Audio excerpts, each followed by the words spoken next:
তুমি যদি একটা গোটা দিন চিনি রসের মধ্যে একটা লেবুকে চুবিয়ে রেখে দাও, তারপরে যখন তাকে তুমি বের করে চেখে দেখো, পাও কি সে মিষ্টি মিষ্টি হয়ে গেছে? পাবে না।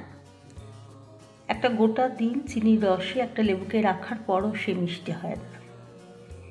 সেরকমই তুমি যদি তোমার ভালো ব্যবহার সবসময় করে ভেবে থাকো যে তোমার কারণে কোনো মানুষ পুরোপুরি বদলিয়ে যাবে,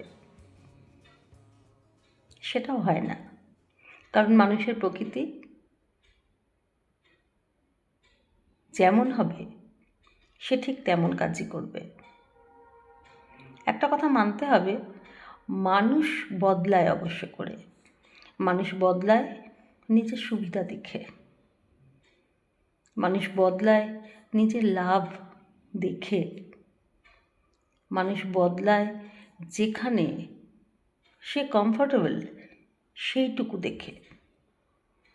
কখনোই দ্বিতীয় কোনো মানুষের জন্য সে কিন্তু বদলায় না, তাই না?